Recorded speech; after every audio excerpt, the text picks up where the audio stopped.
की एक कमांड राहील जय गणेश तलवडेची संघावरती, पण त्यानंतर सुरेश कोंडेने, प्रतीकने, ऋषिकेशने मात्र पूर्णपणे डाव सांभाळला आणि चेसिंग करत असताना सुरुवातीपासूनच त्यांनी धावसंख्येचा ओघ ठेवला आणि आता सामना थोडा आवाक्यात आहे, पण इथून झुकवण्याची ताकद गुरु बाबरेमध्ये देखील आहे, कारण 12 बॉल 10 पाहिजेत. 4 ते 5 धावांचं जर षटक आलं तर मॅचमध्ये लास्ट ओव्हरमध्ये मजा येईल. या मॅचमध्ये 12 चेंडू 10 गुरु बाबरे. पहिलाच बॉल ऑन साईडला, परेश हजारे वेगाने धावला चेंडूपर्यंत, नवनाथ होता आणि वाह, 2 खेळाडूंनी रनिंग करत 2 धावा पूर्ण केल्या. नवनाथच्या आता चेंडू येईल तोपर्यंत 2 कंप्लीट, 11 मध्ये 8 पाहिजेत. आता खरं तर डॉट बॉल आणि विकेट हेच जय गणेश धन्वी 11 तलवडेला विजयाच्या पार नेऊ शकतं आणि जय हनुमान बुतिवलीला आता इथून सिंगल डबल जरी त्यांनी घेतल्या तरी विजयापर्यंत पोहोचता येईल, पण लवकरात लवकर मॅच फिनिश करण्याचा इरादा आहे तो मात्र खेळाडूंचा. 11 मध्ये 8 पाहिजेत. फटका ऑन साईडला, परेशच्या हातामध्ये एका टप्प्याने कलेक्ट केला, रनआउटची चान्स आहे. मैदानाच्या आत पंचांनी इथून DRS घेतलाय, चेकिंग केलं जाईल एक्झॅक्ट काय घडलंय. पुन्हा एकदा तिसऱ्या पंचांची जबाबदारी वाढली, टेक्निकल टीमची जबाबदारी वाढली आणि एक योग्य निर्णय तुमच्यापर्यंत पोहोचवला जाईल.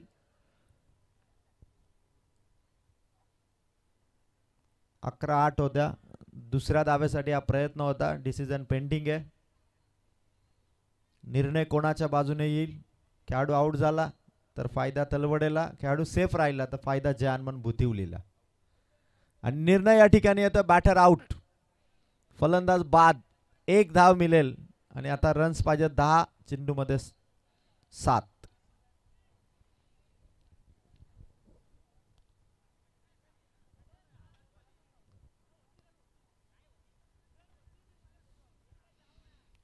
चेंडूमध्ये 7.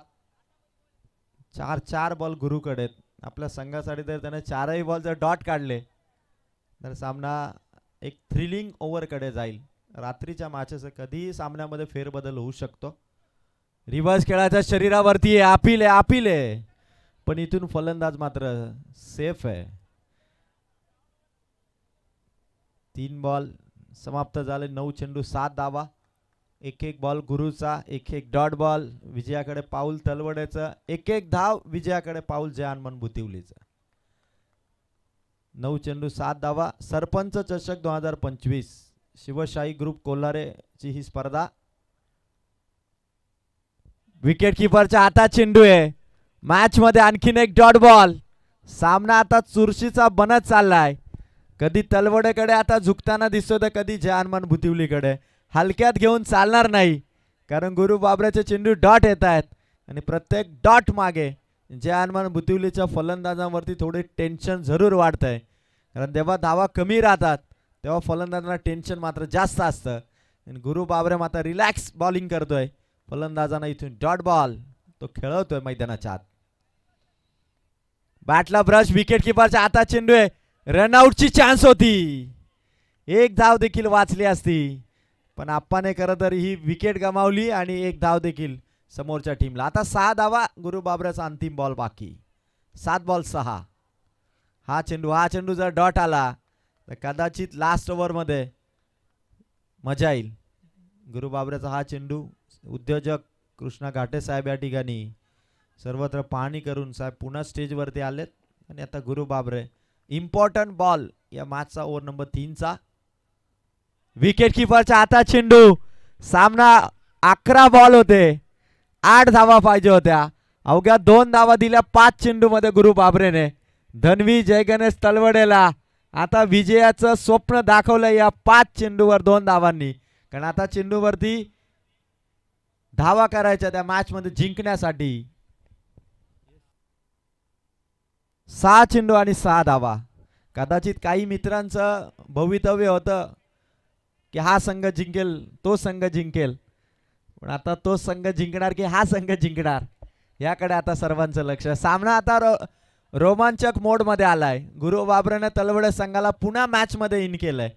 जय हनुमान बुतिवलीच्या फलंदाजांनी ज्यावेळी 11-8चं इक्वेशन होतं त्यावेळी गणेशने करत ती घ्यायला नको होती, कारण सामन्यामध्ये थोडा टर्न आला त्या रनआउटने आणि रनआउट आल्यानंतर जणू काही चेंडू फलंदाजाला दिसेनासा झाला आणि गुरु बाबराने 5 चेंडू टाकले, धावा दिल्या अवघ्या 2. त्यात एक धाव देखील संदीप हजारेला वाचवता आली असती, रनआउट करता आलं असतं, पण हरकत नाहीये. मॅच अजूनही कुठे गेलेली नाहीये. 6 बॉल आणि कंपल्सरी 6. सरपंच चषक 2025 शिवशाही ग्रुप कोल्हारे ची ही स्पर्धा आणि पहिल्या रजनीतील कदाचित हा हाय व्होल्टेज ड्रामा. 6 चेंडू 6.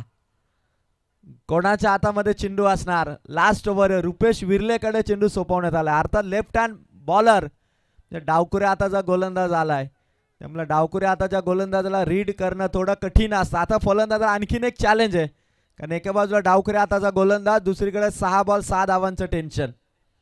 जानमान बुतिवली जिंकणार की जय गणेश तलवडे? साधा सोपा सरळ सामना. 11 बॉल 8चा बघता बघता पोहोचला 6 बॉल 6. जर सुरुवातीचे 1-2 बॉल डॉट आले तर मग आणखीन धगधग वाढेल प्रेक्षकांची. चांगली विकेट कोल्हारेकरांच्या वतीने बनवण्यात आली आणि पिचवरती आपण अनप्रेडिक्टेबल मॅचेस पाहतोय. कधी षटकार चौकारांची बरसात होते तर कधी गोलंदाजांचं देखील वर्चस्व राहतंय. आणि आता रुपेश विर्ले आपल्या बॉलिंगने धनवी जय गणेश 11ला जिंकून देणार का? की बुतिवली संघाचे हे फलंदाज थोडा का होईना पण असं वाटत होते संघाला की सामना लवकर फिनिश होईल, पण टेन्शनवाल्या स्थितीमध्ये घेऊन आले. चला स्पीडअप करा, ओव्हरला सुरुवात करा, कारण आणखीन एक मॅच बाकी आहे आणि आज पहिली रजनी आहे. इथून पुढच्या 4 रजनीमध्ये तुम्ही ही स्पर्धा अनुभवणार आहात आणि शिवशाही ग्रुप कोल्हारेकरांची ही स्पर्धा इथून मात्र सर्वत्र चर्चा आहे आणि आयोजन देखील तितकंच लाजवाब आयोजन आहे.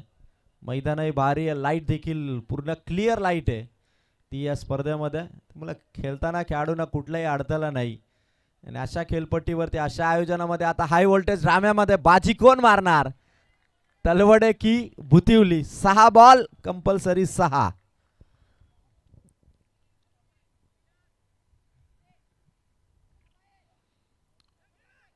पहिला बॉल हवेत होता चेंडू. राजेश विर्लेने डाईव्ह लगावली होती, बॉल हातात